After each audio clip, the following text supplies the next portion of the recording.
Introduction. The genesis of the observer. The awakening beyond the veil. The journey of the soul begins not with a step into the unknown, but with a sudden and irreversible realization that the known world is a grand hallucination, a meticulously crafted stage where the actor has forgotten they are also the playwright. For eons, the consciousness that dwells within the human form has been conditioned to believe that it is a separate, fragile entity. We are taught to look outward, to measure our worth by the shadows we cast upon the floor, and to interpret the resistance of the physical world as an absolute truth.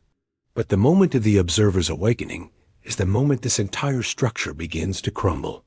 It is the realization that the eyes do not see, but rather project, that the ears do not hear, but rather interpret know. The very fabric of space and time is a responsive medium, a liquid mirror that is constantly taking the shape of the internal decree. To become the observer is to step back from the frantic motion of the life and to take your place at the center of the storm, in the point of absolute stillness, where the I is no longer a victim of the story, but the silent witness of the truth. This introduction to the state of the observer is a return to the primal awareness that precedes all thought, all language, and all cultural programming. Before you were given a name, before you were told what was possible or impossible, and before you accepted the limitations of your physical senses, you were a pure point of observation. This state is the foundation of power. Yet it is the most overlooked aspect of human existence, because it is so close, so intimate, and so quiet. The world demands your reaction. It screams for your attention, forcing you to engage with the shadows as if they were solid objects. But the observer knows that to react is to surrender your sovereignty. To react is to admit that the reflection has more power than the source. The awakening begins with the decision to stop being a participant in the drama and to start being the one who notices the drama. In this subtle shift of perspective, the entire universe undergoes a radical transformation. The walls of reality, once thought to be impenetrable stone, begin to reveal their true nature as vibrations of thought, held together by your own belief. You must understand that the observer is not a passive bystander, but the most active force in creation. In the realm of the invisible, to observe a thing is to define it. To look upon a possibility with a steady gaze of certainty is to collapse all other possibilities and call that specific state into being. This is the secret that the architects have hidden in plain sight. The observer and the observed are one and the same.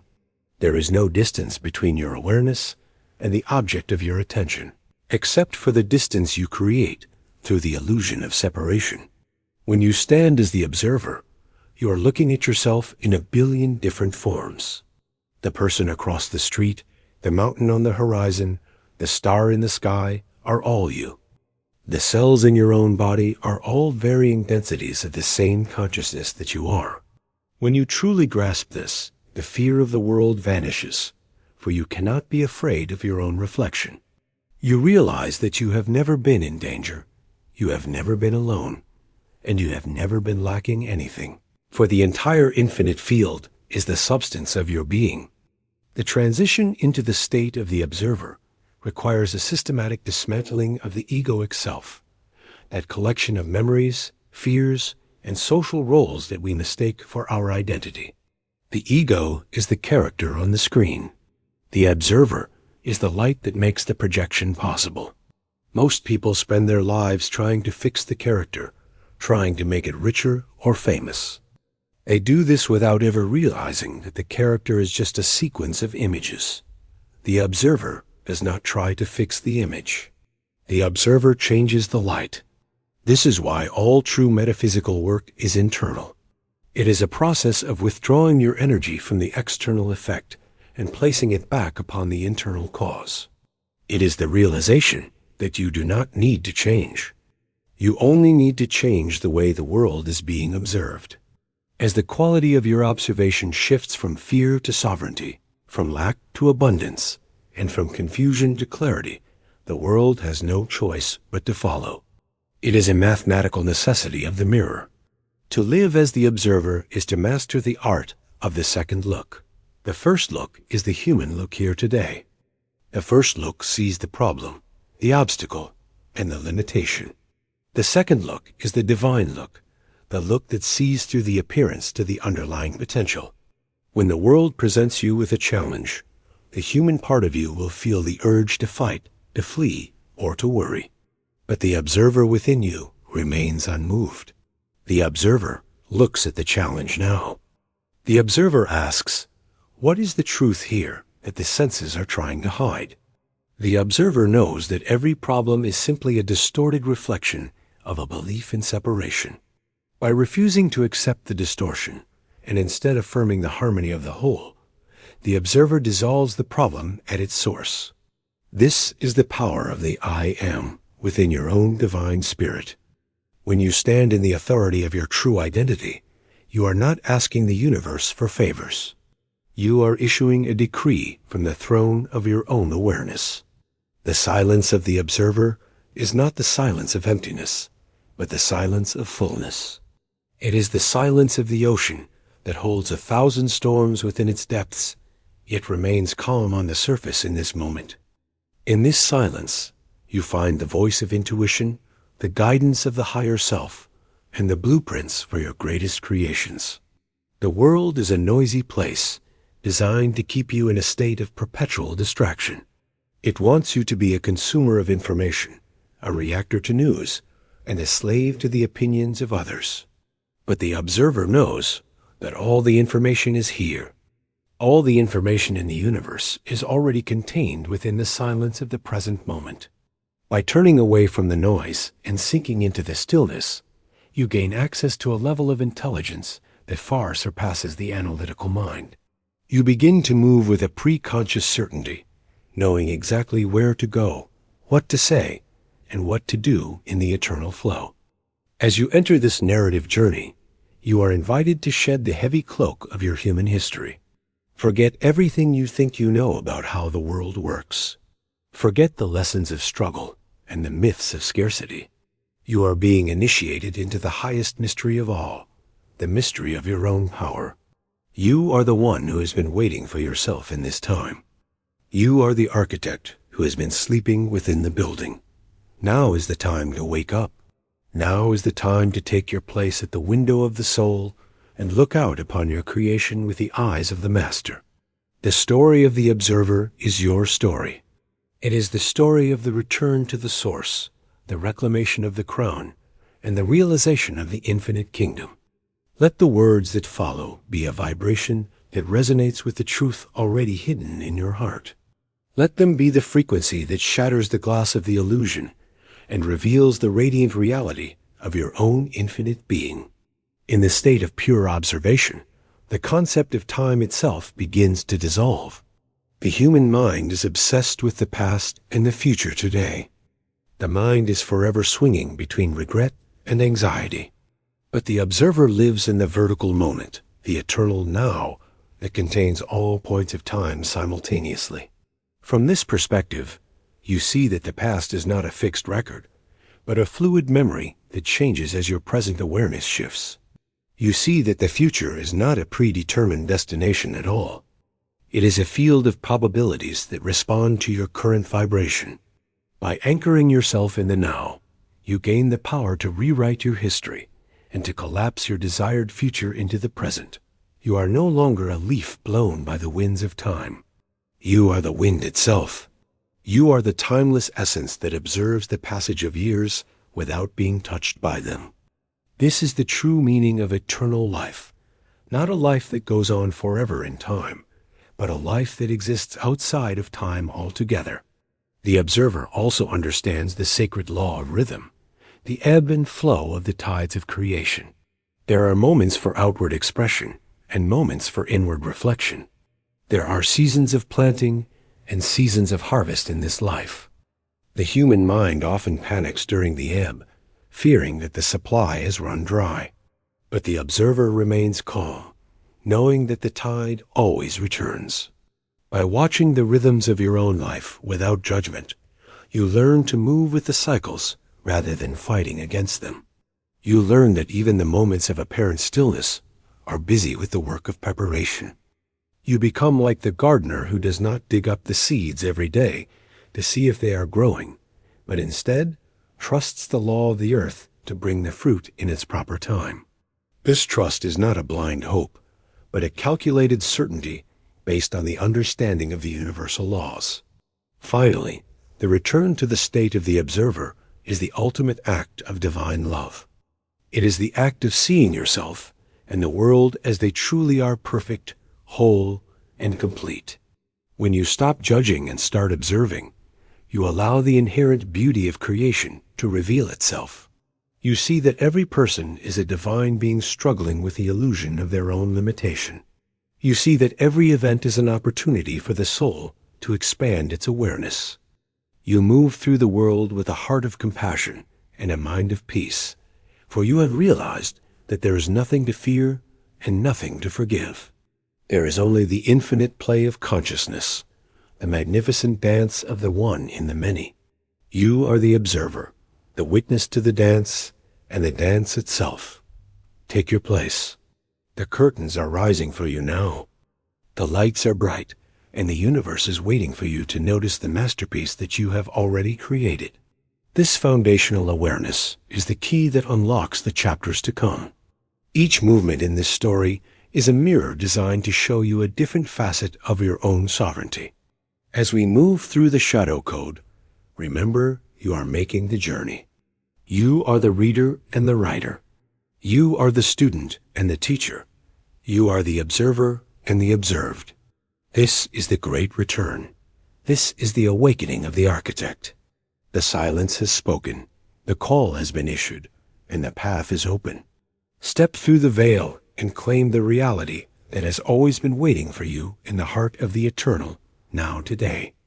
Chapter 1. The Shadow Code and the Architecture of Reflection. The awakening begins not with a roar of power, but with a subtle, chilling realization that the world is far more responsive than we were ever led to believe. Imagine standing in a hall of mirrors where every glass pane is slightly distorted, yet perfectly consistent in its distortion. For the protagonist of our journey, Elias, it started with a simple observation of patterns. He began to notice that the external world was not a collection of random accidents, but a sophisticated feedback loop that mirrored his internal state with the cold precision of a computer algorithm. This is the shadow code. It is the invisible syntax of reality that dictates how the physical world must reorganize itself to match the dominant frequency of your mind. Elias realized that every time he felt a specific, deep-seated anxiety about a lack of resources, the world would manifest a broken appliance, an unexpected bill, or a closed door. It was as if the universe was a giant machine that took his hidden fears and printed them out in three-dimensional form. This realization was terrifying because it stripped away the comfort of victimhood. If the world was a reflection, then there was no one to blame for the shadows except the one who stood before the glass. The shadow code operates on the principle of resonance, where the physical world acts as a sounding board for the vibrations of the heart. Most individuals spend their entire lives trying to rearrange the shadows, hoping the reflection will finally change. They work harder, they fight against their circumstances, and they scream at the glass, never realizing that the image is being generated from within. Elias spent years in this struggle, believing that the resistance he encountered was a sign that he needed to push harder. But the shadow code revealed a different truth. The resistance was actually a mirror of internal friction. Every effort he made to fix his external reality only reinforced the belief that something was broken, and the code faithfully reflected that belief back to him in the form of more obstacles. To break the code, he had to stop looking at the reflection and start looking at the projector. He had to understand that the world was not happening to him, but through him. The external event was merely the echo. The thought was the voice. This internal syntax is governed by the architecture of reflection, a structure that remains invisible as long as we are immersed in the drama of the senses. We are conditioned to believe in the solidity of the material world, to trust our eyes and ears as the final arbiters of truth in this world. But the shadow code suggests that the senses are actually filters that select which part of the infinite field of potential will be rendered into form. When Elias began to quiet the noise of his habitual reactions, he saw that the world was far more plastic than he had imagined. He saw that the facts of his life were actually fluid states, held in place by his observation. The shadow code is not a punishment, but a neutral law of the mind. It is the universe's way of saying yes to whatever you affirm to be true. If you affirm that life is a struggle, the code provides the friction. If you affirm that you are separate and alone, the code provides the isolation. The moment Elias stopped reacting to the shadow began to lose its grip. He realized that he was the programmer, and the world was the screen. The mastery of the shadow code requires a radical form of mental honesty. It involves tracing every external frustration back to its source within the psyche. Elias began to practice this reverse mapping, looking at every negative event not as a tragedy, but as a valuable piece of data. When a relationship failed, he looked for the internal pattern of unworthiness that had called the failure into being. When a financial opportunity vanished, he looked for the hidden belief in scarcity that had blocked the flow. This was not an exercise in guilt, but an exercise in empowerment. By identifying the internal code, he gained the power to change the result. He discovered that the most powerful parts of the code were often the most silent, the deep, subconscious assumptions that he had never questioned. These were the root codes that generated the persistent themes of his life. To rewrite these codes, he had to enter the laboratory of the mind and perform surgery on his own identity to become the source of success. Living with the awareness of the shadow code changes the very nature of human interaction. Elias noticed that the people in his life were also mirrors, playing out the roles that his internal narrative had assigned to them. When he shifted his inner perception of someone, their behavior toward him would shift as well, often within hours. This was a jarring awakening. The realization that others were not truly separate entities with independent wills, but extensions of his own mental field was profound. They were actors following the script he had written in the silence of his own heart. This brought a deep sense of responsibility and compassion. He saw that everyone was caught in their own hall of mirrors, fighting shadows. The shadow code taught him that the only way to truly help another is to see them in their highest light, for by doing so, you offer them a different reflection in the mirror of your own awareness. The architecture of reflection is also tied to the concept of the vantage point. Most people view reality from the ground level, surrounded by the tall buildings of problems. From this perspective, the shadow code seems chaotic and cruel. But as Elias began to elevate his consciousness into the state of the observer, he moved to a higher vantage point. From above, the patterns became clear. He could see how a thought in the morning became an event in the afternoon. He could see how a long-held resentment was acting as a dam. From the throne of the observer, the shadow code was no longer a mystery. It was a map. He realized that he could navigate the world with precision by simply adjusting his internal compass. He stopped asking the world for directions and started giving the world orders through the clarity of his intent. However, the shadow code has a built-in defense mechanism today. The illusion of delay is the test. When you change your internal state, the external reflection does not always change instantly. There is a period of rendering where the physical world must rearrange its dense atoms to match the new mental blueprint. This delay is the ultimate test of the conscious architect. Most people fail because they see the old reflection. By seeing the old reflection, they revert to old states of doubt. By doing so, they reactivate the old code and cancel the new one. Elias learned to ignore the delay. He learned to live in the feeling of the new reality so completely that the old reflection became irrelevant.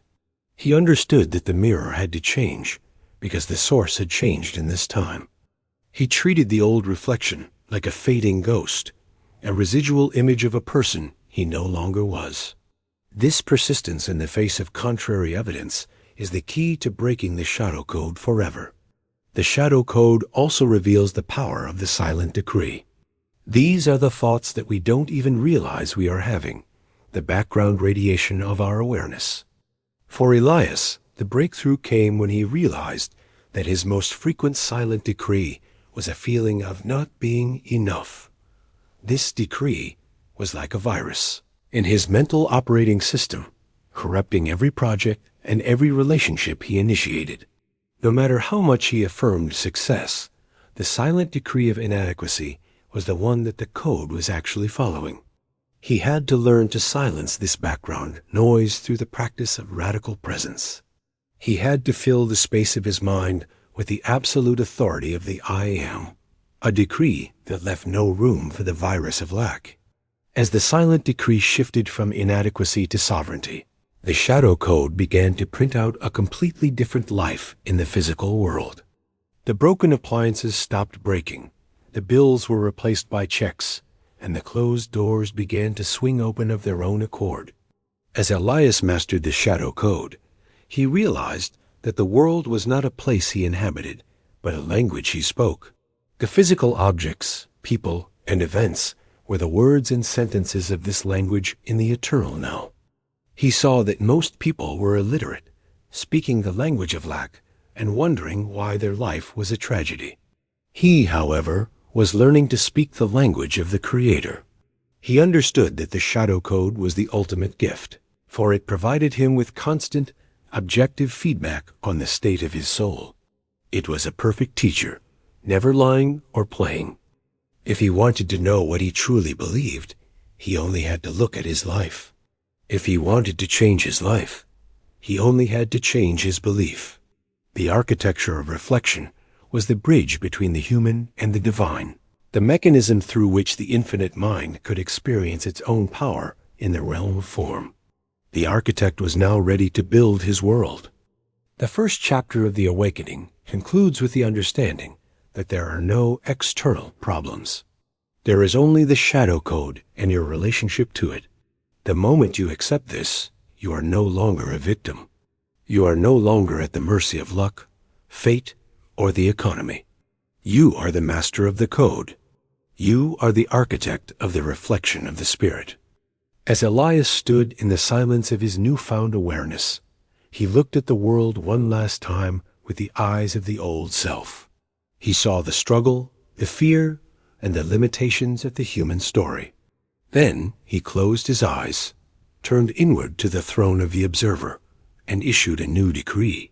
He felt the shift in the invisible fabric of the room in this moment. He knew that the code was already rendering a new world, a world of harmony, power, and infinite abundance.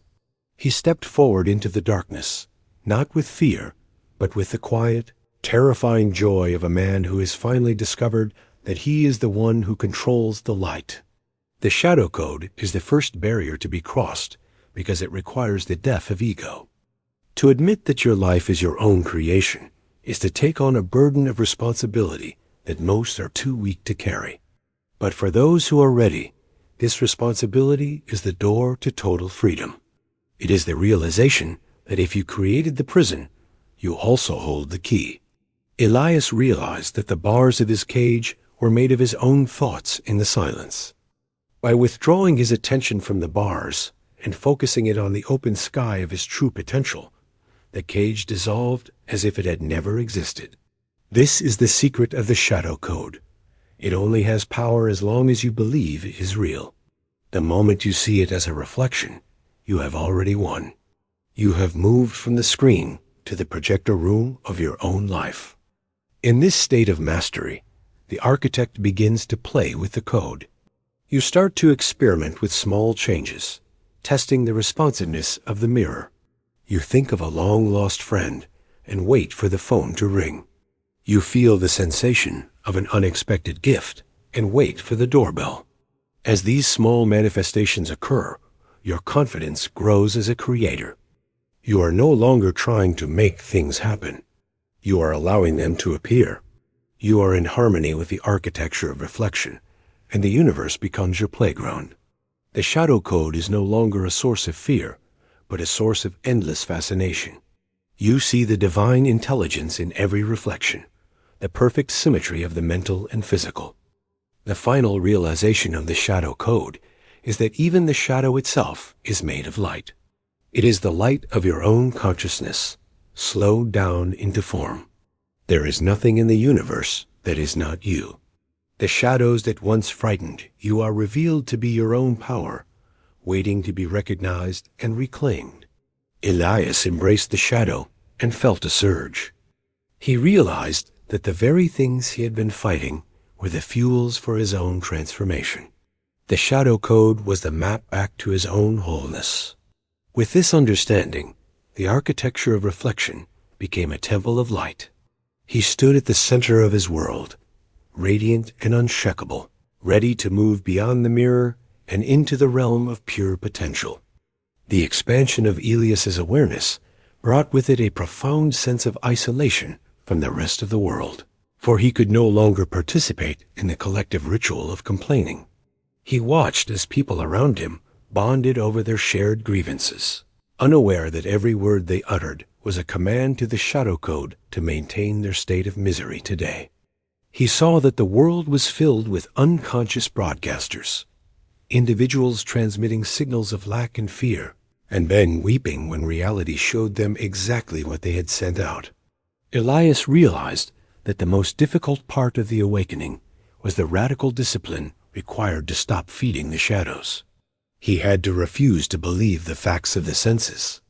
This was not a flight into fantasy, but a strategic withdrawal of energy from a fading reflection. He understood that if he gave his attention to the shadow, he was giving it life. By withdrawing his attention, he was essentially starving the shadow of its only source of power, his own consciousness. He was now the silent guardian of his own internal frequency. As he delved deeper, Elias discovered that the shadow code had a specific rhythm, a pulse that matched the cycles of his own breath and heart. He began to see that the world was not a solid, static place, but a high-frequency vibration that only appeared solid because his senses were tuned to a specific range. In deep meditation, the walls would shimmer and fade. This was the blueprint, the source code that existed before the shadow was cast. He realized that the physical objects he once thought were causes were merely the terminal points of long chains of thought. A house was not just wood and stone. It was crystallized intention. A conflict was not a random encounter. It was a collision of two compatible frequencies. The architecture of reflection also revealed to him the secret of the mirror's delay. Elias noticed that when he shifted his state, there was often a moment of eerie silence in the physical world, a pause where the old reality had ceased, but the new had not yet materialized. This is the void space, and it is where most seekers fail, because they feel it is a failure. Elias learned to cherish this void space. He saw it as the time when the universe was recalculating the path, moving the pieces of the grand chessboard to align with his new decree. He learned that the silence was a sign of success, not failure. He stayed in the feeling of the wish fulfilled, even when the external world offered him absolutely nothing to support it. The shadow code also taught Elias the power of revision, the act of going back into memory and changing shadows to match the light.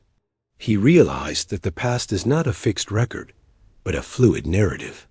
If he had a conflict, he would replay the scene in his imagination exactly as he wished it had happened. He felt the handshake and heard the words of harmony. By doing this, he was not just remembering. He was rewriting the code. He noticed that when he revised with enough emotional intensity, the people involved would often act as if the revised version was the only one that ever occurred. This was the proof that the architecture of reflection was not bound by the linear laws of time in the infinite mental realm. The deeper Elias went, the more he understood that his I am was the only true authority. Every time he said, "I am tired," or "I am broke," He was signing a legal document that the Shadow Code was forced to execute. He began to guard his I am with the ferocity of a king. He stopped using it to describe temporary conditions and used it only for divine decrees. This constant alignment created a protective field around him. The shadows of the world could still be seen, but they could no longer touch him. He was in the world, but no longer of it. He was the observer, and the architecture of reflection had finally become his servant. The tension of the seeker dissolved into the peace of the master in the light of truth. He no longer felt the need to work on his reality, for he understood that reality was simply a garment he was wearing.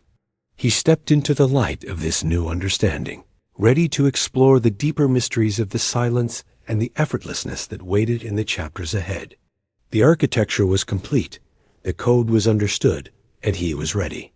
Chapter 2. The Silence of Effort and the Art of Divine Non-Doing.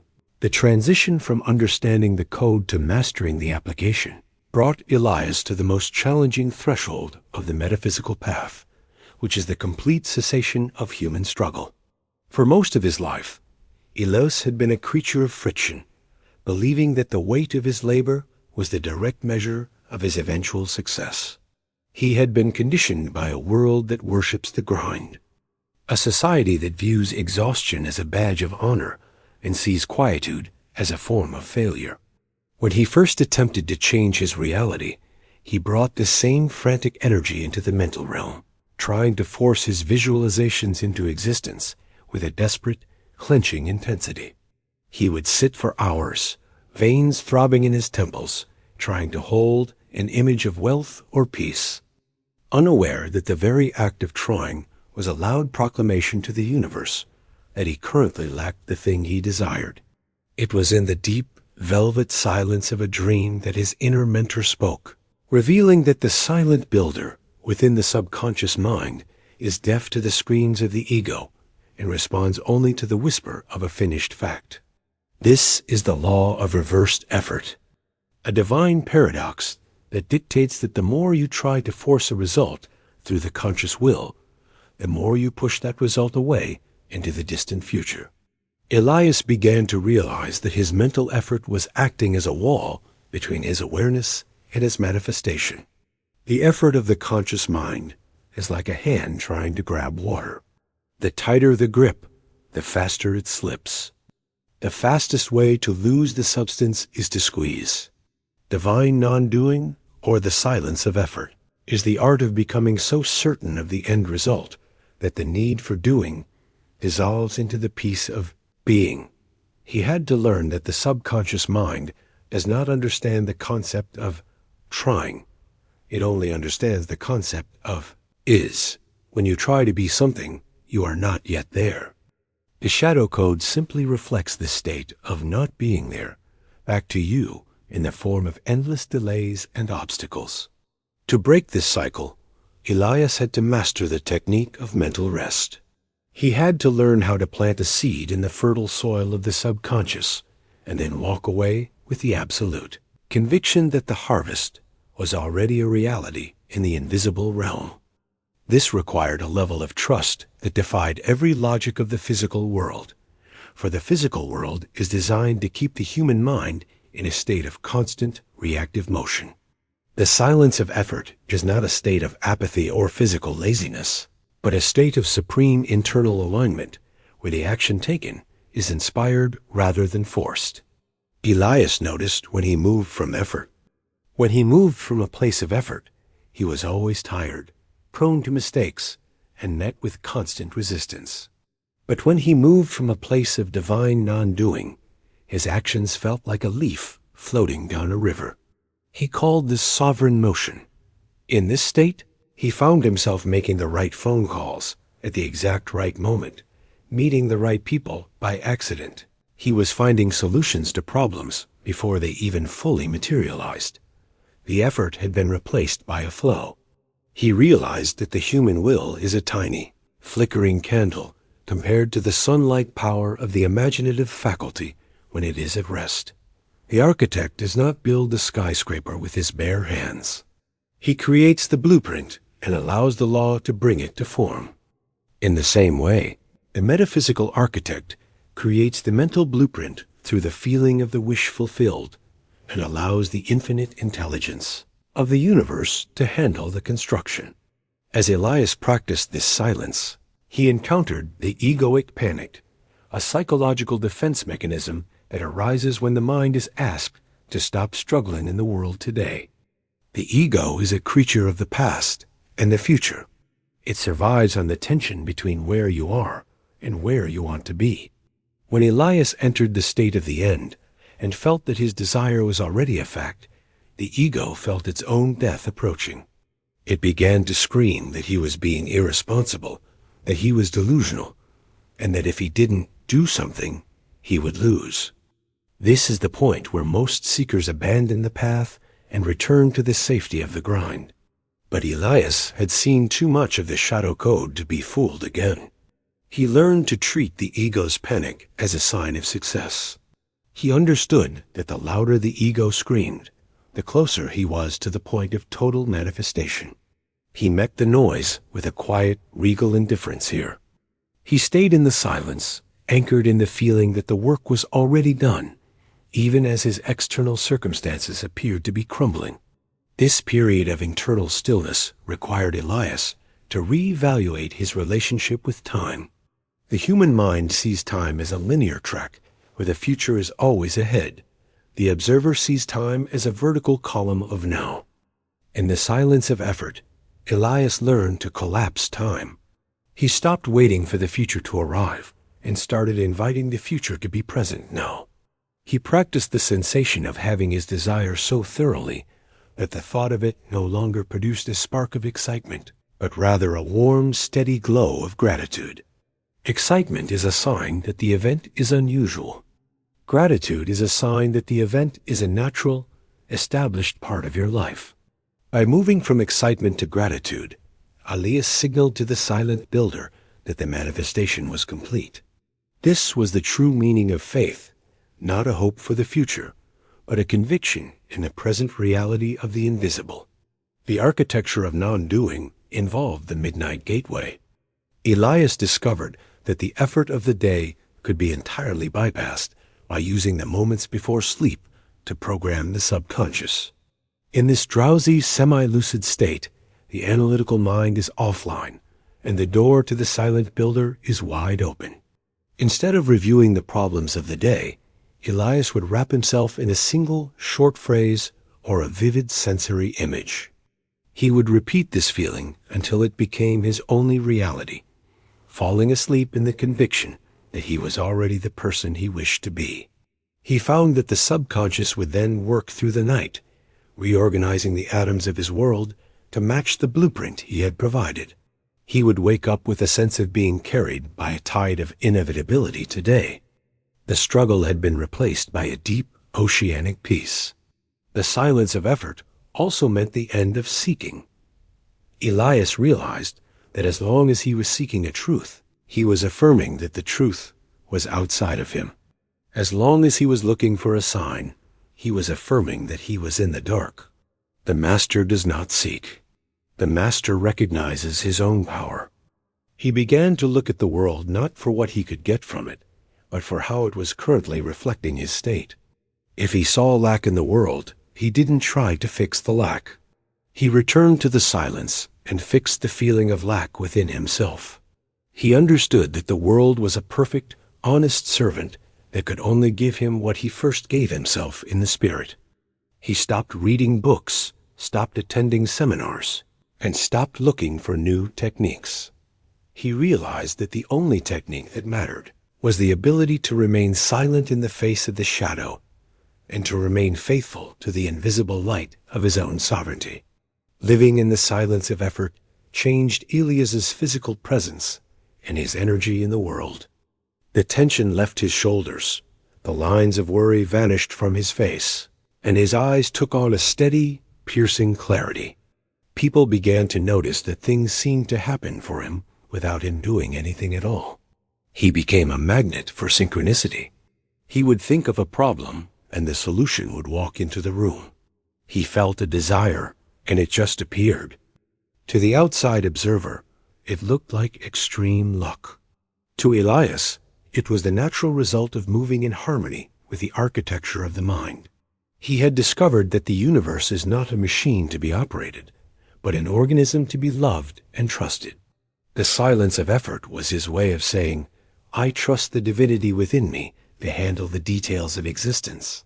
This trust was rewarded with a level of precision and beauty that his conscious mind could never have engineered. As the second chapter of his journey unfolded, Elias saw that the silence was not just a tool for manifestation, but a way of life.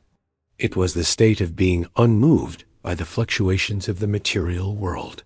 He had become the center of the wheel. He realized that the greatest power in the universe is not the power to change things, but the power to remain unchanged by things.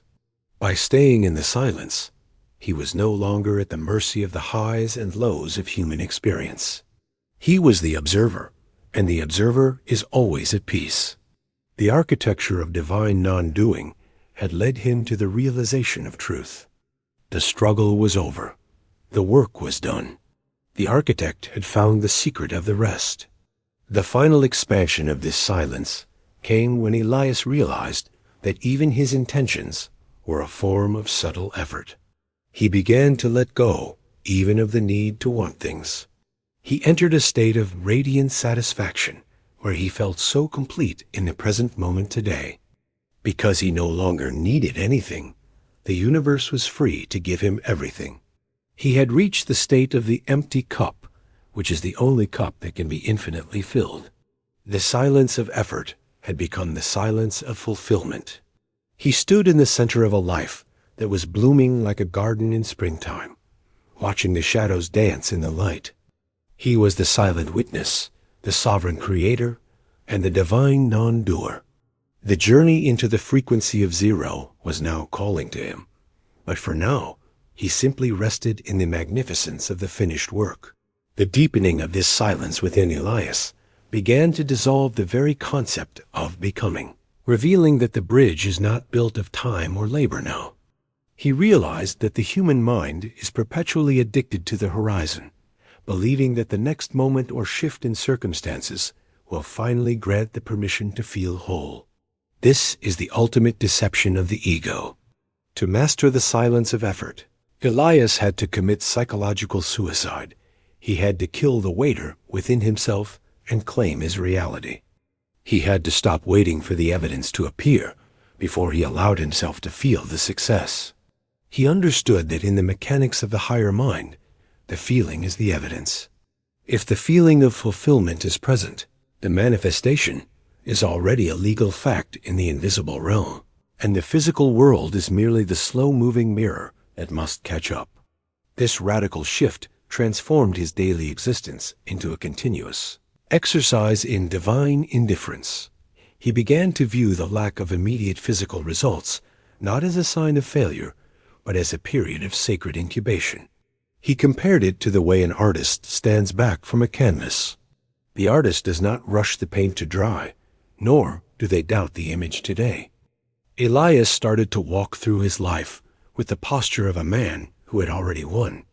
When he encountered a situation that previously would have triggered a fight or flight response, such as a financial pressure or a social conflict, he would simply lean back into the internal silence.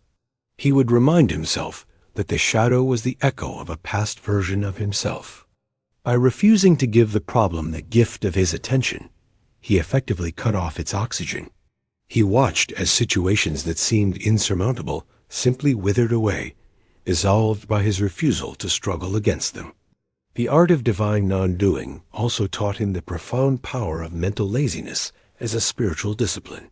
The universe took over the work. He realized that the infinite intelligence that keeps the planets in orbit and the cells in his body dividing does not require his anxiety to function. In fact, his anxiety was the only thing preventing that intelligence from organizing his life with effortless perfection. He began to practice the Sabbath of the mind, a state where he would hand over every concern. He would say to himself, "It is finished," and then he would go about his day with a lightness that bordered on the ethereal. This was the true meaning of the easy yoke. He was no longer pulling the plow. He was the one riding in the carriage, watching the landscape of his life change according to his internal decree. Elias discovered the language of the heart. The silent builder does not care for eloquent speeches. It responds to the scent of a reality.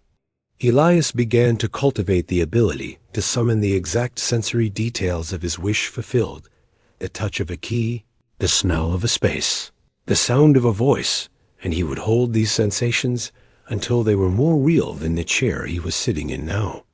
Once the sensation was established, he would drop the effort completely.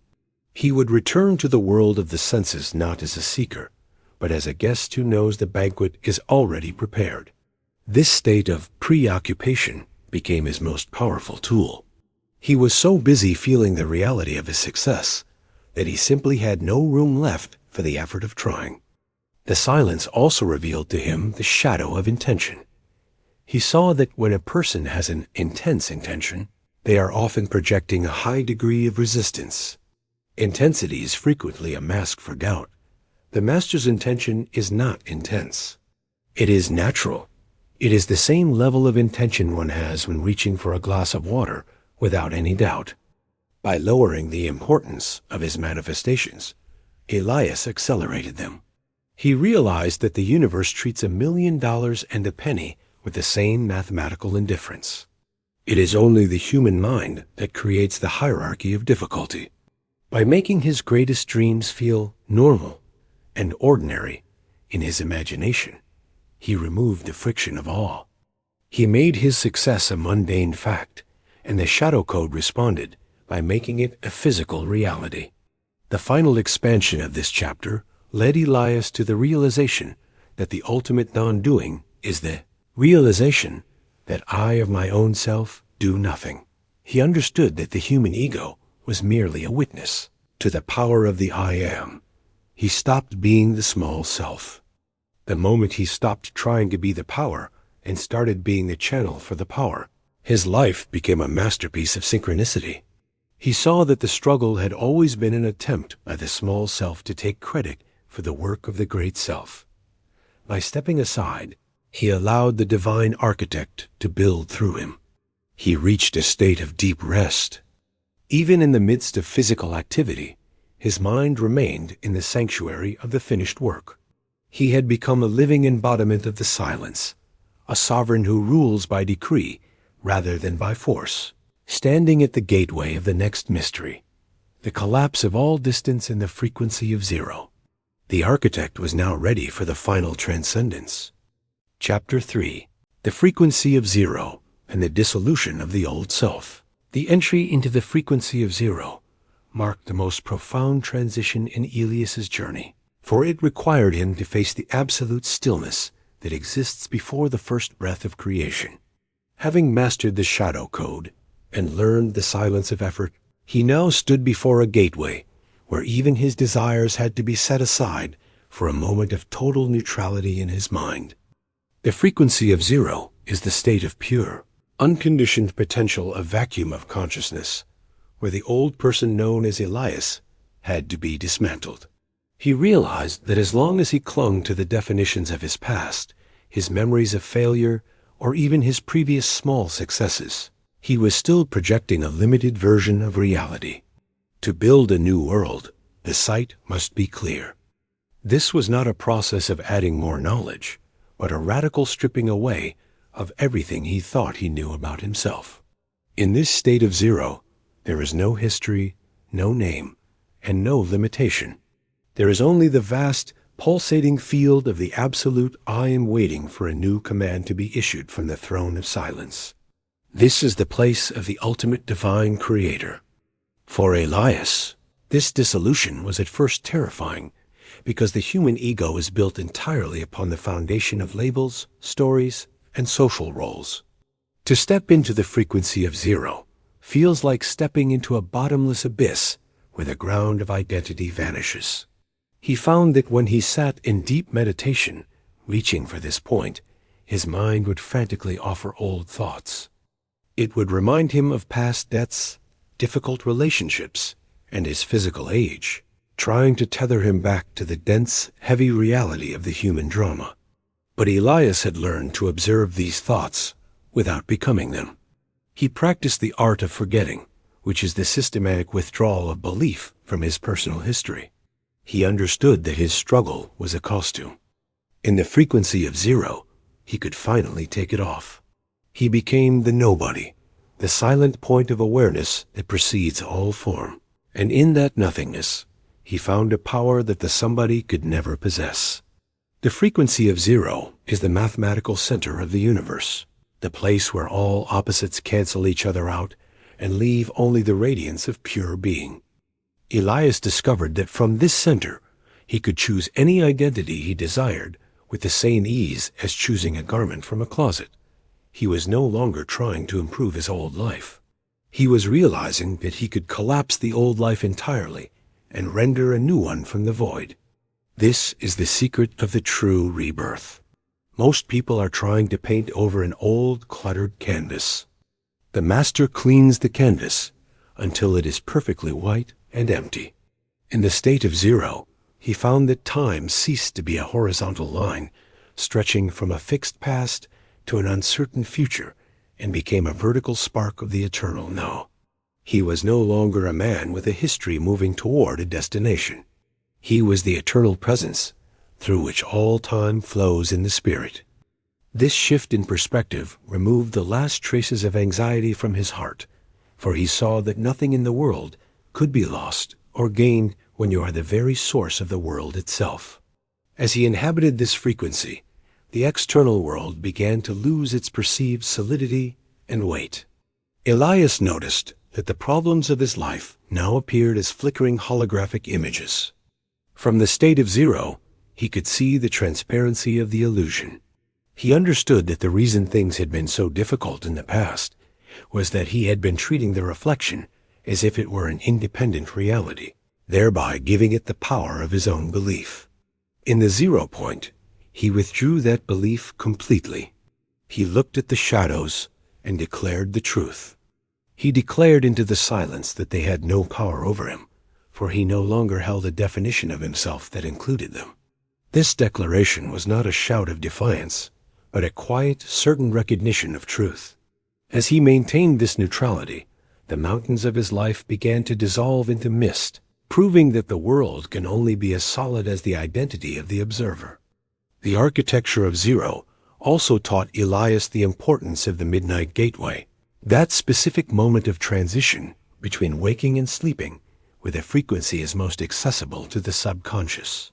He began to use his nights not to dream of the past or worry about the future, but to sink intentionally into the unmanifested light.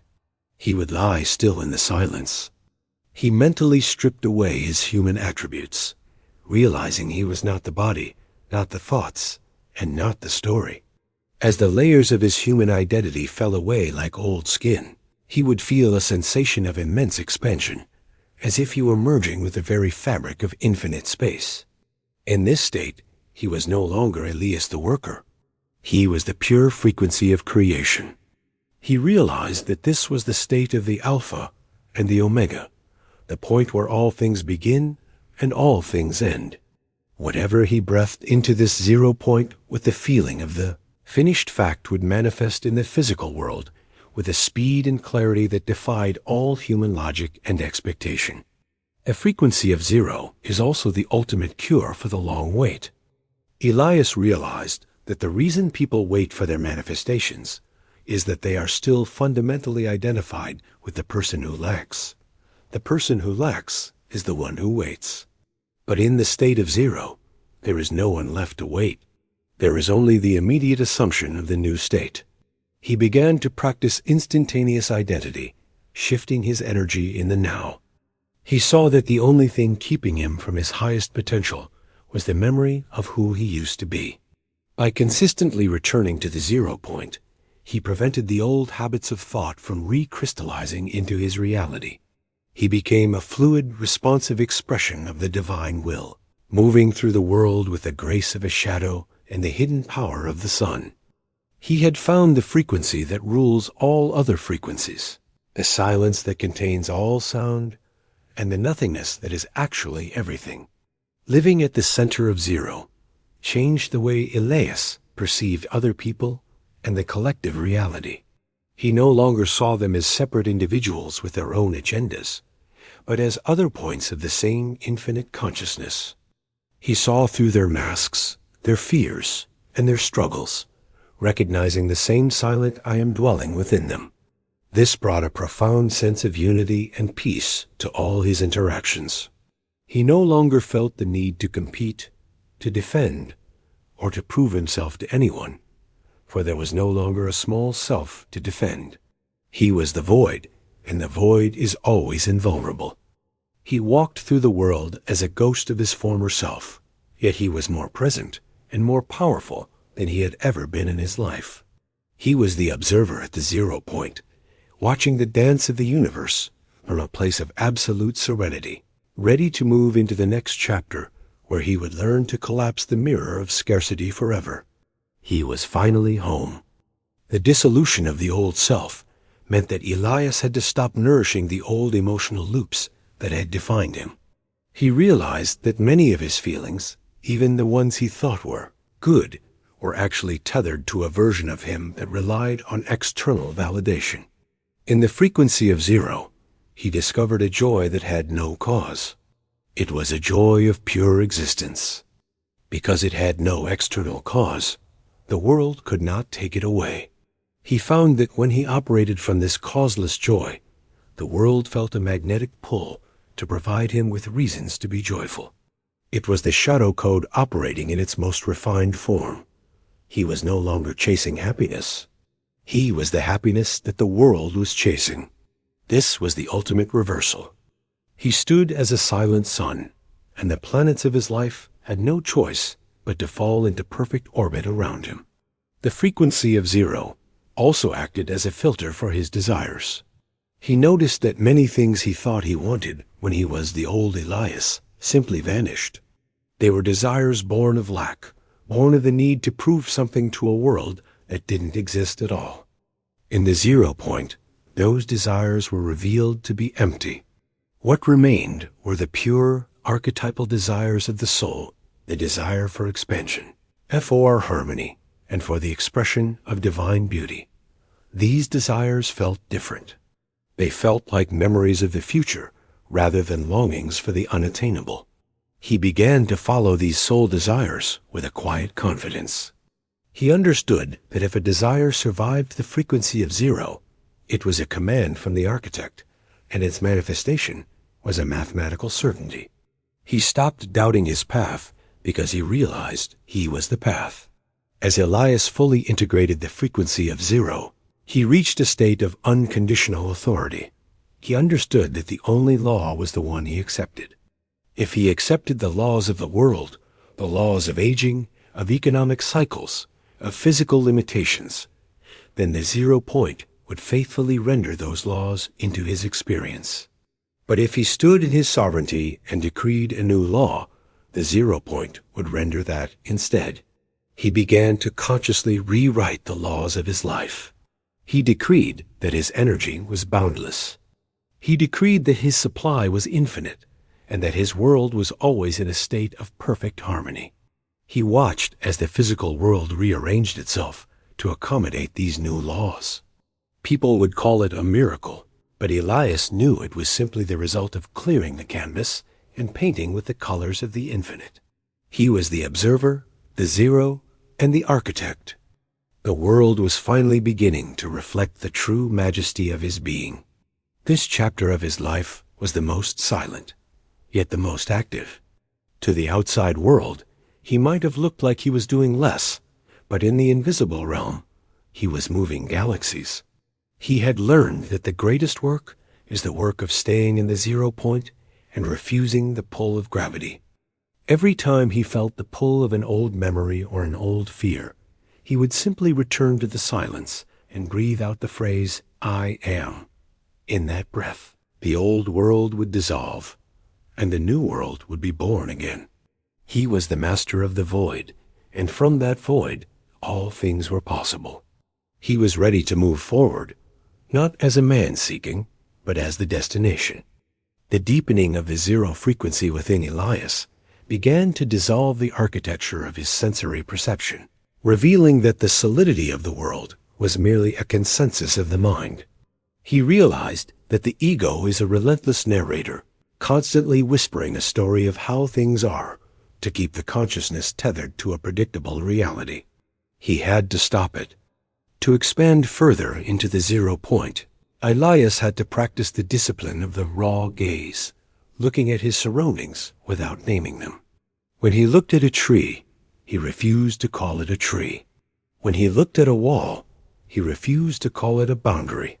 By stripping away the linguistic labels, he felt the underlying vibration of the object in its true divine state. Everything was made of the same shimmering, transparent substance. This was the true state of neutrality. In this state, the problems that the old Elias faced lost their hooks because there was no longer a defined self for them to latch onto. He was becoming a ghost in his own machine, a point of pure potential that could no longer be defined by any of the shadows. This dissolution of identity opened the door to the collapse of distance. Elias realized that in the frequency of 0, there is no here and there, only an infinite here. The human mind creates distance as a way to delay fulfillment, convincing itself that the desired state is far away. But from the 0 point, Elias could see that every reality was already present. He began to practice the sensation of collapsing the horizon. Instead of looking at a goal as something he had to travel toward, he brought the feeling of the goal into the absolute center of his being. He would sit in the silence and feel the frequency of his highest vision as if it were a physical weight in his hands. By removing someday, he forced the results now. The world began to respond with an almost eerie speed. Opportunities that used to take months to develop now manifested in hours, simply because Elias had removed the mental distance that once kept them apart. The frequency of 0 also acted as a powerful solvent for the emotional cargo that Elias had carried for decades. He discovered that the body stores the past. The body stores the memories of the old self in the form of tension and habitual reactions. To fully inhabit the 0 point, he had to perform a cellular reset. He would breathe into the areas of his body where he felt the old identity clinging, the tightness in the chest, the weight in the shoulders, and he would consciously command those cells to return to the state of 0. He whispered the decree of original innocence into his own biology, realizing that the soul is never touched by the dramas of the personality. As he did this, he felt a lightness he had not known since childhood. He was literally unlearning the habit of being himself. This was not a passive process. It was an active reclamation of his energy from the heavy past. Every time he reclaimed a piece of his attention from an old regret, he felt his creative power double. He was no longer a leaking vessel of energy. He was a closed loop of sovereign power, self-sustaining and self-generating. In this state of total neutrality, Elias found that he could communicate with the field of possibility directly, without the need for rituals. He realized that the universe does not respond to what you say, but to what you are. If he stood in the 0 point as a master, the universe treated him as a master. He began to use the wordless command, a shift in his internal state that acted as a gravitational pull on the physical world. Instead of praying for peace, he would become the frequency of peace now. He became peace so thoroughly that the people around him would suddenly stop arguing and fall into a state of harmony without knowing why. He was no longer a participant in the world's conflicts. He was the atmospheric pressure that dictated the weather of his environment. The frequency of 0 had given him the ultimate weapon, the power of non-resistance today. By being nothing, he could not be hit. By having no self to defend, he became invulnerable. As the chapter of his dissolution reached its peak, Elias experienced the transparency of time. He saw his life not as a sequence of events, but as a single multidimensional tapestry that was already finished. He saw that the old Elias was already long gone forever. He saw that the old Elias and the future architect were both existing simultaneously, and that his current awareness was simply the needle moving through the fabric. This realization removed the last traces of urgency from his creative process. He understood that he didn't have to make anything happen. He only had to tune into the version of the tapestry. The 0 point was the tuner. By returning to 0, he could switch channels from a reality of struggle to a reality of grace. He stood in the center of his room, feeling the walls of his life expand into infinity, knowing that the journey was over and yet had just begun. He was the void, the light, and the observer, ready to command the atoms of the universe at will. The expansion into the frequency of 0 eventually led Elias to the discovery of the great unlearning, a stage where the mind stops seeking answers because it realizes it has been asking the wrong questions. He understood that most of his life had been spent trying to improve a version of himself that never truly existed, outside of his own thoughts and beliefs. The Elias that was born into a certain family was nothing more than a persistent habit of energy. To dwell in the frequency of 0 is to break that habit permanently. He began to perceive his past as a movie he had watched long ago. It was a series of images that carried no more weight than a shadow on the wall. This detachment was the ultimate divine liberation. By becoming nothing in his own mind, he gained the capacity to become everything in the field of manifestation.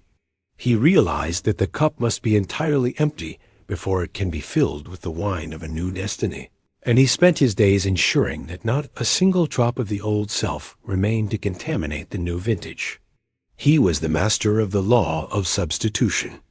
He saw that in the physical world, two objects cannot occupy the same space at the same time, and the same is true for the mind. If the mind is full of the frequency of 0, there is no room for the frequency of lack. He practiced maintaining this divine vacuum throughout the most mundane tasks of his day.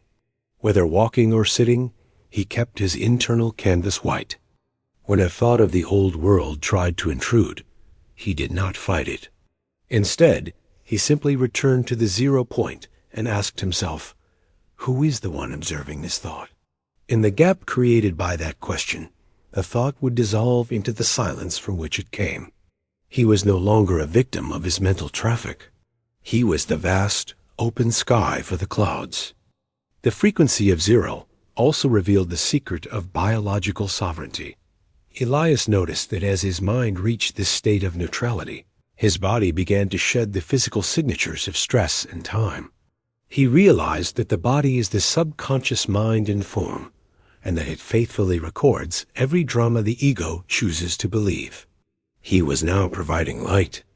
By residing in the 0 point, he was no longer providing his cells with the chemical instructions of fear or aging. He felt a surge of vital energy that was independent of food or sleep. It was as if he had tapped into a direct current of life force that existed behind the physical veil. He understood that illness and fatigue are often just the body's way of friction. In the 0 point, there is no friction, and therefore there is no decay. He stood as a testament to the fact that when the observer is still, the observed form begins to glow with the radiance of the source. As he mastered the dissolution of the old self, Elias began to experience the synchronicity of the void. In this state, things did not just happen for him. They happened as him. There was no longer a sense of a person attracting an event.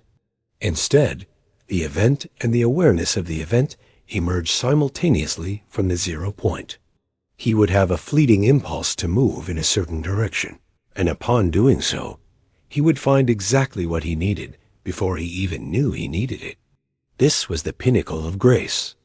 He was no longer a chess player trying to outsmart the board. He was the board, the pieces, and the player all at once. The frequency of 0 had collapsed the last remnants of the me versus the world duality. He walked through the world with a terrifyingly beautiful sense of transparency, knowing that every person he met was a version of himself in a mask. The final expansion of this chapter led Elias to the throne of the unmanifested. He realized that most people are obsessed with the fruit of life, the objects, the money, the relationships, while neglecting the root, which is the silence of the 0 point. He decided to make the 0 point his permanent home. He stayed there because it was the only place real. From this throne of silence, he watched the world with a sense of profound humor. He saw the frantic dance of humanity, the wars, the economies, and the religions, and he saw that they were all just ripples on the surface of an infinite ocean that remained forever still. He was the ocean. He was the silence. He was the frequency of 0 in the eternal kingdom of now. The realization of the throne of the unmanifested brought Elias to the ultimate threshold of the metaphysical journey, the total surrender of the need for validation. He understood that the old self was fundamentally a creature of feedback, a personality built on how others perceived him. To remain in the frequency of 0, he had to cut the umbilical cord of approval. He began to practice the inward gaze, a state of being where his satisfaction was derived solely from the quality of his own awareness, independent of whether the world applauded him or ignored him. This created a vacuum of such immense power that the shadow code had no choice but to fill it with the most extravagant expressions of harmony. He was the king of now. By truly needing nothing from the world, he became the master of everything within it. He was no longer a beggar at the gates of life, asking for crumbs of attention. He was the king who had forgotten his crown, only to find it again in the heart of the silence. This expansion led to the mastery of vibrational sanctity. He was no longer a porous soul in the world. Elias noticed that most people are like open windows, allowing every passing wind of collective fear to blow through their minds and disturb their peace. In the frequency of 0, he became a closed system of divine light. He realized that he didn't need to protect himself from the world. He simply had to stop being porous to it. He was a lighthouse of stability. The frequency of 0 also revealed the secret of the eternal now as a tool of creation. Elias stopped treating the now as a thin slice of time between the past and the future. Instead, he saw it as a deep well that contained all possible versions of himself. He began to practice lateral shifting. He would simply slide his awareness to a different version of now.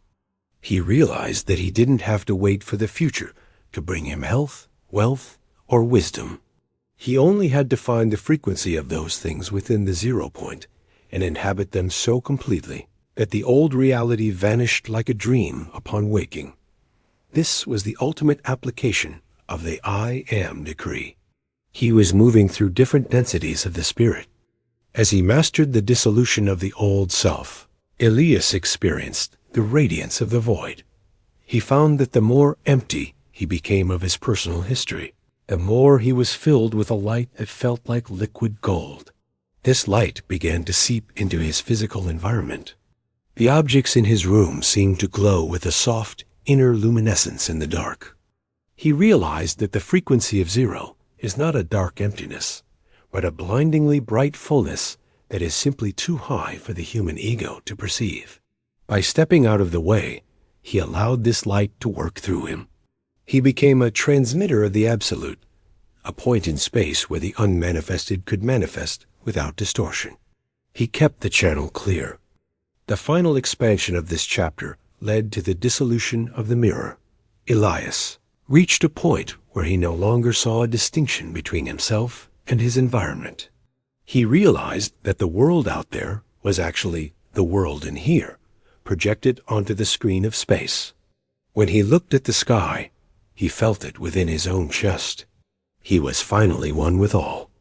The frequency of 0 had finally collapsed the duality of subject and object. He was the observer, the process of observation, and the thing observed. This was the true state of sovereignty.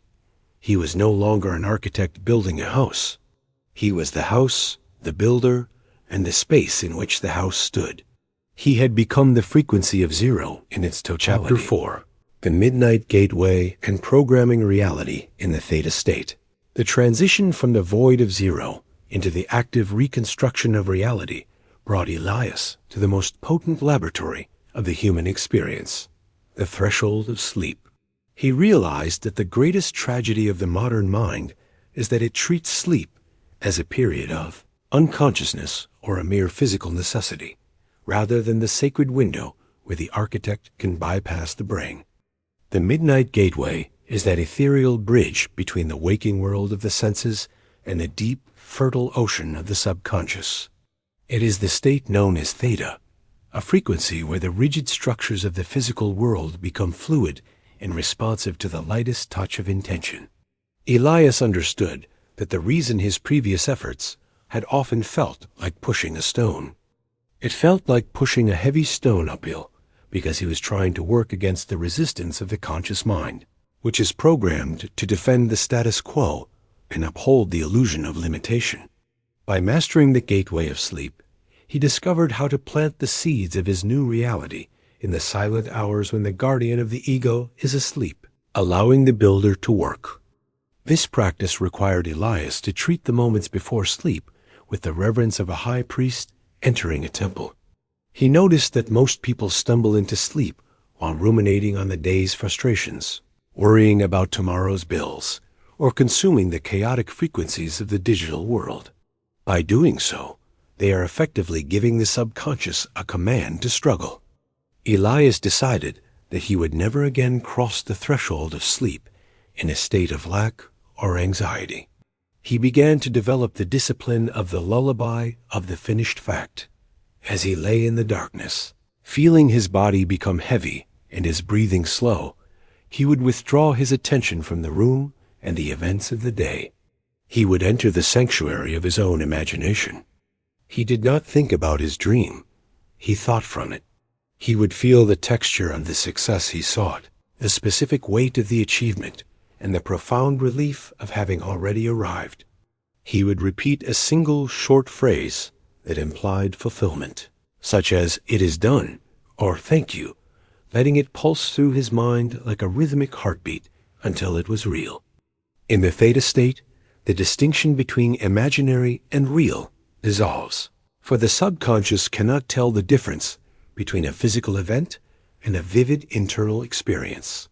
Elias found that if he could maintain the feeling of his wish fulfilled until the very moment he lost consciousness, he was effectively handing over a completed blueprint to the divine architect. He called this seeding the void. He realized that the hours of sleep are not empty. They are a period of intense creative activity where the subconscious reorganizes the shadow code to align with the last impression it received. When he woke up, he was no longer the man who was seeking a change. He was the man whose world was already changing from the very inside out. He noticed that the mirror's delay began to shorten significantly. Because he was programming his reality in the deep frequencies where time is nonlinear, the physical reflections began to appear with startling speed, often manifesting in the very first hours of a new day. The mastery of the Midnight Gateway also involved the art of the sacred revision for the soul. Elias discovered that if a day had been particularly challenging or had reinforced old patterns of scarcity, he could use the Theta State to edit his history. Before falling asleep, he would revisit the scenes of the day that had caused him distress. He would not observe them as they happened. He would rewrite them in his imagination, seeing the conflict turn into harmony now. He would feel the handshake that didn't happen, hear the words of praise that weren't spoken, and see the bank balance that he desired. By revising the day in the gateway of sleep, he was preventing the old frequency from crystallizing into his future.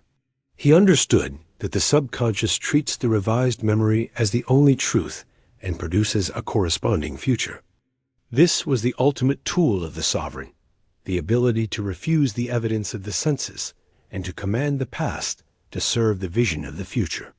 As Elias spent more time in the Midnight Gateway, he began to perceive the fluidity of the simulation. He realized that the physical world only appears solid because we observe it with a rigid, waking mind in the light. In the Theta State, he could feel the atoms of his reality vibrating with a plastic quality. He saw that his body, his home, and his financial status were not fixed objects, but temporary clusters of energy that were being held in place by his own consistent observation. By changing the quality of his observation during the gateway hours, he was literally softening reality. He felt like a sculptor who had finally discovered that the clay was always wet. He stopped fighting against the hard facts of life and started melting them down in the furnace of his own nocturnal awareness. He understood that the only thing that made a problem hard was the hardness of his own belief in it. In the silence of the gateway, everything was possible for him. Every limitation was revealed to be a mere suggestion that he could now choose to ignore. This nocturnal work also led to the discovery of dream sovereignty. Elias began to find that even within his dreams, he was maintaining the awareness of the observer. He was no longer a passive participant in the chaotic theater of the night. He was the director of the entire show. When a dream presented him with a scenario of fear or lack, he would recognize it as a residue of the old self and consciously change the narrative from within the dream state. This was a profound sign of his progress, for it meant that the frequency of zero and the silence of effort had penetrated the deepest layers of his being. He was no longer a victim of his mind. He was its partner. He realized that the more he practiced sovereignty in the gateway, the more natural his authority became in the waking world. The two states, waking and dreaming, began to merge into a single seamless experience of conscious creation. He walked through his day with the same sense of ease and power that he felt in the gateway, knowing the truth. The physical world was just a slightly slower version of the dream. The midnight gateway also acted as a filter for his primary intentions. Elias found that if he tried to program a desire that was born of the ego, such as the need for revenge or the desire to prove someone wrong, the gateway would remain closed. The Theta State is a frequency of harmony and truth. It does not respond to the heavy, discordant vibrations of the lower self. To pass through the gateway, his intentions had to be pure, meaning they had to be in alignment with the expansion and beauty of the absolute I Am. He learned to refine his desires until they were stripped of all desperation and smallness. He began to ask for states of being and for divine wisdom. He realized that when he manifested this state, the objects appeared automatically as a natural consequence. This refinement made his work in the gateway incredibly efficient. He was no longer a beggar asking for crumbs. He was a god in disguise claiming his inheritance. One of the most profound realizations Elias had was the persistence of the nocturnal decree. He saw that the impression he made on his subconscious during the gateway was far more powerful than 1,000 affirmations repeated during the day. A single minute of pure sensory conviction in the Theta State was worth hours of conscious effort. This allowed him to live his waking life with even more divine non-doing. He didn't need to monitor his thoughts. He didn't need to spend his day constantly monitoring his thoughts or fighting his fears, because the heavy lifting had already been done in the silence of the night. He could afford to be relaxed, playful, and present in the physical world, because he knew that the blueprint had already been accepted by the silent builder. His waking life became a victory lap for him. It was a process of simply walking through the physical manifestation of the decrees he had issued while in the gateway. The pressure was gone, and the joy of the observer had become his permanent state. The midnight gateway also revealed the secret of biological reprogramming. Elias noticed that his physical health reached new heights as he mastered the gateway. He realized that during sleep, the subconscious is busy repairing and maintaining the physical vehicle. By providing it with a blueprint of perfect health and radiant energy before sleep, he was giving it the master instructions for his biology. He would feel his cells glowing with light, and he would imagine his blood as a river of pure life force in his own veins. He would fall asleep in the absolute conviction that his body was a temple of perfection. He woke up feeling renewed, as if he had been dipped in a fountain of youth. He understood that aging and disease are often just the result of bad programming, the subconscious faithfully executing the societal beliefs in decay. In the gateway, Elias was immune to these scripts. He was writing his own law of life, and his body had no choice but to obey. As the chapter of the Midnight Gateway reached its conclusion, Elias felt a sense of complete integration. The division between his internal world and the external reflection had finally vanished. He stood at the center of his reality, the master of the day and the master of the night forever. He understood that the gateway was not just a technique, but a way of returning to the source. It was the daily ritual of remembering his true nature as the architect. Every night was a death of the old and a birth of the new. Every morning was a manifestation of the eternal I Am. He was ready to step into the next mystery, the sovereign mirror for the world. The gateway was open, the blueprint was accepted, and the world was beginning to shimmer with the light of his nocturnal decrees. He was the observer, the dreamer, and the awakened one, and the Tome of Knowledge was now speaking through every fiber of his being. He realized that the true power of the gateway lay in its silent authority and its quiet, divine power. It did not require the world to agree with him, nor did it require any external permission. It was a private transaction between his awareness and the Absolute. He saw that the most important work of a human life happens in total privacy, in the silence of the heart and the stillness of the night. The world only sees the results, the sudden success, or the healing. The world does not see the hours spent in the gateway, the discipline of the imagination, and the refusal to accept anything less than the divine truth. Elias was no longer interested in the world's opinion of his journey. He was his own witness, his own judge, and his own reward. He had found the keys to the kingdom in the quiet, holy darkness of his own divine mind. The expansion of Elias's work within the Midnight Gateway led him to a deeper understanding of the atmospheric presence, the invisible residue of consciousness that remains in a room long after a thought has been projected. He realized that the space where he slept was not just a physical location, but a pressurized chamber of intent.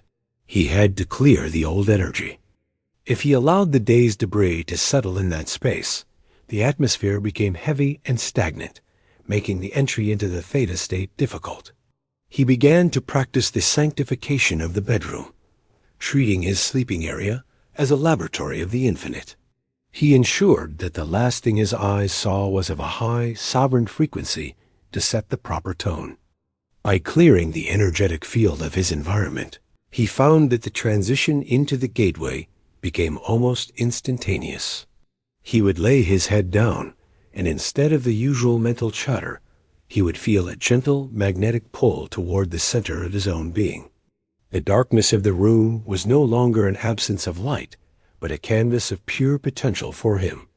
It was humming with the frequency of everything he was about to decree. In this pressurized atmosphere of the night, Elias discovered the power of the sensory anchor.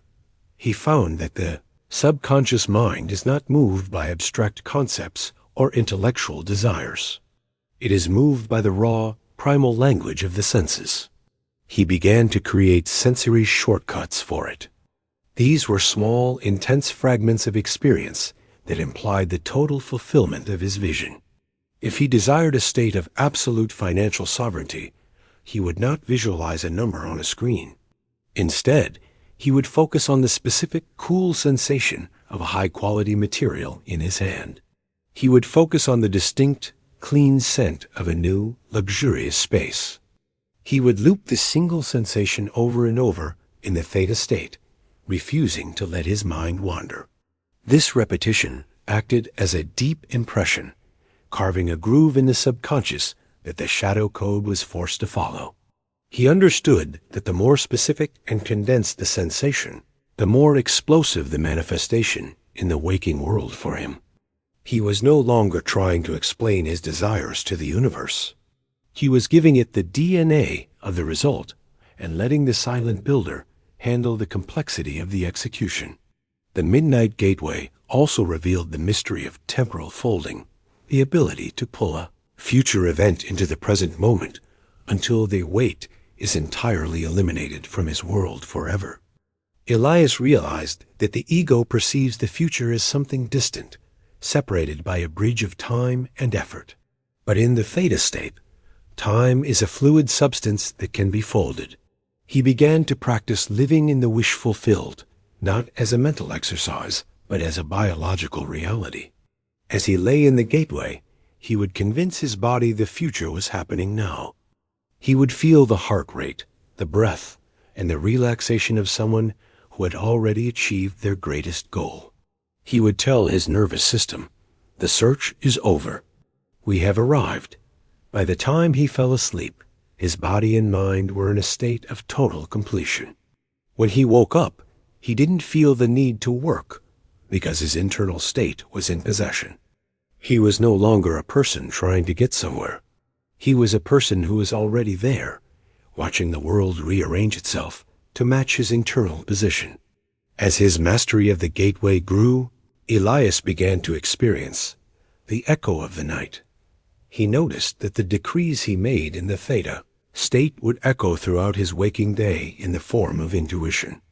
He would be walking down the street and feel a sudden irresistible urge to turn a different corner or to speak to a specific person. Every time he followed these impulses, he found that they led directly to the manifestation of his nocturnal programming. He realized that the subconscious was not just changing the world out there. It was also navigating his body. The subconscious was navigating his physical body like a high-precision instrument. He was being moved by the power of his own nightwork. This took the last remnants of pressure off his conscious mind. He understood that his only responsibility was to stay faithful to the feeling of the end during the gateway hours, and the universe would provide the bridge. The universe would provide the bridge of incidents to take him there during the day. He had become a passenger in a vehicle directed by his own highest intent, enjoying the scenery of his life while the silent builder handled the navigation. The Midnight Gateway also taught Elias the discipline of vibrational grooming. He saw that the mind needs cleaning too. He saw that just as the body needs to be cleaned, the subconscious needs to be cleared of the dust of collective belief. Every night, before entering the creative phase of the Theta State, he performed a banishment of the common. He would mentally declare that he was no longer subject to the limitations of the human race or the fears of the local economy. He would strip away the collective shoulds and musts that the world had tried to impose on him. Once he felt himself standing in the naked sovereignty of the I Am, only then would he begin to program his personal reality. This ensured that his manifestations were not just better versions of a limited life, but entirely new expressions of divine freedom. He was no longer trying to be a successful human. He was being the architect who had temporarily assumed a human form. This distinction was the key to his most spectacular results, as he was no longer playing by the rules of the simulation, but writing the rules from the source code itself. As he reached the end of this stage, Elias realized the truth of love. Elias realized that the Midnight Gateway was the ultimate act of self-love. By refusing to take his problems to bed, he was honoring the divinity within him. He saw that most of humanity is in a state of nocturnal trauma, reliving their failures in the hours when they should be reclaiming their power. He, however, had turned his sleep into a masterpiece of design.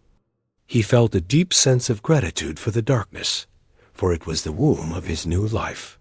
He stood at the edge of the next mystery, the sovereign mirror, with a heart that was calm and a mind that was silent. He knew that the world he would wake up to was already written in the light of his own awareness. He was the observer, the sleeper, and the king of the night. The Midnight Gateway was his throne. The silence of the night was no longer empty. It was pregnant with the glory of 1,000 worlds, all waiting for his command to be born. He stood ready to inhabit the fullness of his power knowing that the gateway was the secret portal to everything he had ever dreamed of. The journey was unfolding in perfect divine order. Chapter 5. The Sovereign Mirror and the Collapse of Scarcity. The final ascent into realization of the Sovereign Mirror brought Elias to a state of being where the external world ceased to be a source of information and became exclusively a source of confirmation. Throughout his journey, he had transitioned from a victim of the shadow code to a silent observer of effort, and from the frequency of zero to the master of the midnight gateway here. It was here that the last illusion of externality finally withered away. He realized that the human experience is fundamentally a dialogue between the observer and a responsive, living mirror that we call reality. This mirror has no will of its own. It possesses no power to deny, to delay, or to argue. Its only function is to reflect back the exact density and quality of the identity. Elias saw that scarcity, whether it manifested as a lack of time, a lack of health, or a lack of resources, was never a physical fact, but a vibrational signature he had been projecting into the glass. The moment he stopped looking at the reflection to see how he was doing and began to dictate to the mirror who he was, the entire structure of his life began to undergo change. This shift required Elias to master the discipline of radiant authority, which is the refusal to accept any evidence from the senses that contradicts the internal decree. He understood that the mirror of reality is often slow to change because of the density of the physical world, creating a period of delay that tests the architect's conviction. Most people wait for the reflection. Most people stand before the mirror of their lives and say, "I will feel wealthy when the reflection shows me money." By doing this, they are abdicating their sovereignty to the shadow, trapped in a loop of waiting for the reflection to move first. Elias realized that the reflection cannot move first. It is mathematically impossible. He began to stand before the mirror as the cause. He practiced the sensation of being the source of his own supply, generating the feeling of abundance from within the 0 point until it was so thick and tangible that the actual lack in his environment felt like the lie. He was no longer reacting to the world, he was causing it. The collapse of scarcity occurred when Elias realized that the universe is an infinite field. He saw that the concept of not enough was a virus of the mind, a collective hallucination that humanity had agreed upon to maintain the game of struggle. From the vantage point of the sovereign mirror, there is no such thing as an expensive object or an unattainable goal. There are only different degrees of vibrational matching. He began to treat possibilities as mundane. By lowering the importance of his desires, he removed the friction that usually accompanies great change. He realized that to the mirror, a mountain and a grain of sand are the same. They are both just images made of light. This understanding allowed him to command the supply of the infinite. He stopped looking for ways to earn or get and started the possession now. He walked through the world with the internal signature of a man who owned the very air he breathed, and the shadow code responded by opening reservoirs of resources that he previously could not have perceived. As he deepened his residence in the sovereign mirror, Elias discovered the power of visual defiance. This is the ability to look directly at a problem and label it. He realized that the mirror is sensitive to the labels we provide. If he looked at a challenge and called it a barrier, the mirror reinforced the wall. If he looked at the same challenge and called it a bridge to a greater state, the mirror immediately began to transform the obstacle into a stepping stone. This was not positive thinking. It was the active use of the will. He saw that his world was a platitude of plasticity, a soft and yielding medium that was waiting for him to tell it what it was. He became a master of the second look, always looking past the immediate appearance to the underlying potential. In doing so, he became immune to the collective waves of fear and lack that swept through the world. He lived in a private reality. The sovereign mirror also revealed to him the secret of the unified field of others. Elias began to see that the people in his life were not independent, agents acting against him, but mirrors in motion. Each person was reflecting a different facet of his own subconscious beliefs. If he encountered a person who was critical, he did not try to change the person at all. The moment he resolved the internal conflict and stood in his own worth, the external person either changed their behavior or vanished from his experience entirely. This gave him a level of social and relational power that was unprecedented. He was no longer a victim of the whims of others. He understood that every interaction was a feedback loop to refine his own image. He treated everyone with the grace of a king, not because of who they were, but because of who he was. His world became a choir of harmony, reflecting the internal peace he had cultivated in the silence of the 0 point. This state of mastery led to the dissolution of the need, which is the final barrier to infinite supply. Elias realized that needing is an affirmation. The mirror of reality, being perfectly faithful, must reflect that absence back as a continued state of wanting. To collapse scarcity, he had to stop needing and start allowing. He entered a state of sovereign satisfaction, where he felt so full of the presence of the I Am that the arrival of physical objects became secondary. This was the secret that unlocked the flow. Because he no longer needed the money, the health, or the recognition to feel whole, the mirror was finally free to reflect the wholeness he was already experiencing. The manifestations became a cascading flow. He found himself in a state of perpetual moreness, where every desire was met before it could even fully form in his mind. He was no longer a seeker. He was the source. The architecture of the sovereign mirror also involved the sanctification of the present senses. Elias realized that the physical body is the ultimate sensor for the mirror's feedback. He began to use his physical actions as commands of conviction. He would buy a small item with the feeling that he was spending from an infinite treasury. He would walk with victory. He would speak with the authority of someone who knew his words were law. He was no longer acting as if. He was acting because. He was acting because he knew the truth of the mirror. This alignment of thought, feeling, and action created a coherence of reality that was impenetrable. The world had no choice but to bend to his will, for there was no longer any doubt. In this chapter of his awakening, Elias noticed that time had become a servant rather than a master. He no longer felt the pressure of deadlines or the fear of running out of time. He understood that time is just another dimension of the mirror, a way of spacing out the reflections so the human mind doesn't become overwhelmed.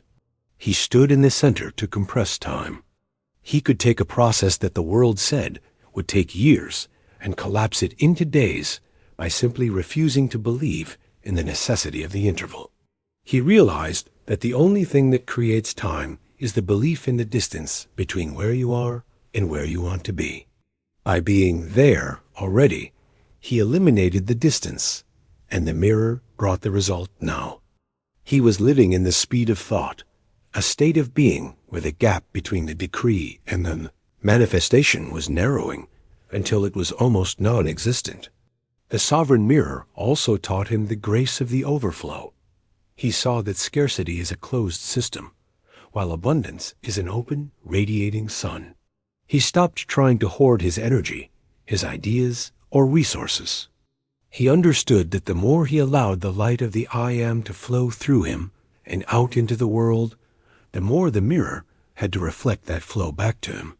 He became a vibrational giver, constantly projecting thoughts of wealth, health, and peace to everyone he encountered.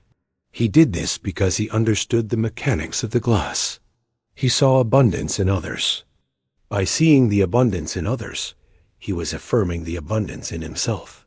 His life became a fountain of creative expression, and the more he gave, the more the mirror provided. He was no longer afraid of losing anything, for he realized that you cannot lose what you are, and you are the very substance from which all things are made. He was the root and the fruit. As Elias stood in the full power of the sovereign mirror, He realized that the Tome of Knowledge was not a book to be read, but a life to be lived. He was no longer studying metaphysics. He was the living embodiment of it. He looked at the world he had created, the harmony, the infinite supply, the radiant health, and the deep, oceanic peace, and he saw that it was good. But he also saw that there was one more mystery to solve, one final veil to lift. He had mastered the reflection, but he was now ready to look behind the mirror itself. He had collapsed scarcity and conquered the shadow, but the ultimate realization of the architect was still calling to him from the depths. He was the observer, the mirror, and the king of his own world. The man named Elias was only the mask for a power that had no beginning and no end. He stood at the edge of the next chapter, ready to face the final truth of the unmanifested light, with a heart that was open and a mind that was absolute. The mirrors had all merged into a single point of light, and he was the one holding the flame. The journey was complete and beginning. Chapter End. The architect's final decree and the dissolution of the veil. The culmination of Elias's journey led him to a place that no map could ever record and no language could fully encapsulate, the point where the mirror itself begins to crack. Having mastered the sovereign mirror and collapsed the illusion of scarcity, he stood in a reality so refined and so responsive that the boundaries between his breath and the wind had entirely vanished now. But in this state of absolute power, a new and unsettling mystery began to emerge from the silence of the 0 point. He realized that the world he had so meticulously built, the abundance, the health, the perfect harmony, was still, in its essence, a construction. It was a masterpiece of the light, yes, but it was still a shadow cast by a sun that he had yet to face directly in. The final intrigue of the metaphysical path lay not in what he could create, but in the nature of the one who was creating. He began to feel a pull toward the void behind the void, a mysterious and silent invitation to step beyond the simulation entirely and witness the source of the source. As he sat in the absolute stillness, the very air began to vibrate with the frequency. The physical world around him, the walls, the furniture, the sunlight began to flicker and lose its hue, revealing the underlying skeleton of pure, golden geometry that sustained the dream. Elias realized that he had reached the terminal of the architect, the place where the soul must decide if it wishes to continue playing the game of form or return to the unmanifested fire. A profound and mysterious desire took hold of his heart, the desire to know what lies beyond. He understood that the name Elias was the final barrier, the last piece of the code that had to be deleted. To witness the ultimate truth, the observer had to cease to be an observer and become the truth itself. He was standing at the edge of a cosmic cliff in the dark. In this final state of tension, the sovereign mirror began to show him visions of other worlds, other timelines, and other versions of himself that defied all human logic. He saw himself as a star in a distant galaxy, as a whisper in the mind of a child, and as the silent gravity that held worlds together. He realized that the tome was not a destination, but a key to a door. The scarcity he had once feared was revealed to be a microscopic grain of sand in a desert of infinite possibilities.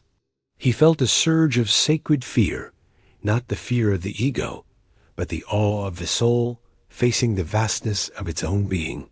He whispered his final decree into the shimmering fabric of the room, a command not for wealth or health, but for total revelation now. He demanded to see the face of the one who was dreaming the dream of Elias. The response was not a voice, but a sudden, blinding expansion of the silence that seemed to swallow the universe whole. The room began to dissolve into a sea of white fire, and for a terrifying, ecstatic moment, Elias felt the unmaking. Every memory and every achievement was stripped away. He was no longer a man, no longer a king, and no longer an architect. He was a single naked point of consciousness suspended in the heart of the great mystery. In this void, he saw the secret script the hidden laws that govern not just this world, but all possible realities. He saw that the universe is a living, breathing desire of the Absolute for a deep reflection. He understood that the mystery would never truly end, for the nature of the infinite is to forever seek new ways to surprise itself. The intrigue was the point of the journey. The mystery was the fuel of the flame. He realized that he was the secret he had been trying to solve, and the seeker he had been trying to find. As the light reached a crescendo, he felt a pull back. He was returning as something entirely different. He was no longer the inhabitant of the building. He was the space in which the building existed. He opened his eyes and found himself back in his room. Yet nothing was the same. The objects were there, but they were now transparent to his gaze. He could see the loom of fate, weaving the moments together in the real time. He knew that he could change the world with a single thought, but he no longer felt the need to change anything, for he saw the perfection in the unfolding mystery. He stood at the window and looked out at the city, seeing millions of sleeping gods walking the streets, unaware of the power they carried in their hearts. He felt a mysterious desire to wake them all today. The audio libro ends not with a conclusion, but with an invitation into the unknown. Elias has vanished into the radiance of his own discovery, leaving behind only the echo of his final realization. The mirror remains, the code still pulses, and the midnight gateway is still open for any who dare to walk the path of the sovereign. But the final intrigue remains for all. What will you do when you realize that you are the one holding the pen? What mysteries will you write into the fabric of your own existence when you are no longer afraid of the dark? Elias has stepped beyond the veil, and the silence he left behind is pregnant with 1,000 new stories. The Tome of Knowledge is now in your hands, and the ink is your own consciousness. The final page is blank, waiting for your first, true, and sovereign decree. As the sun sets on the story of Elias, a cold, mysterious wind blows through the hall of the mirrors. The reflection you see is no longer just a face. It is a portal. You feel a pull in the center of your chest, a whisper from the deep that says, "It is your turn. The world is waiting for you now." The atoms are listening, and the shadow code is ready to obey. But as you step toward the glass, a final, haunting question lingers in the air. If the world is a dream, who is the one who will wake up next? The mystery deepens, the light fades into a deep electric blue, and the journey begins again in the heart of the one who listens. You are the architect of the light. You are the secret. You are the end, and the end is only the beginning of a story that can never be told, only lived in the terrifying beauty of the eternal now. The mirror is clear, the silence is total, and the power is yours to claim.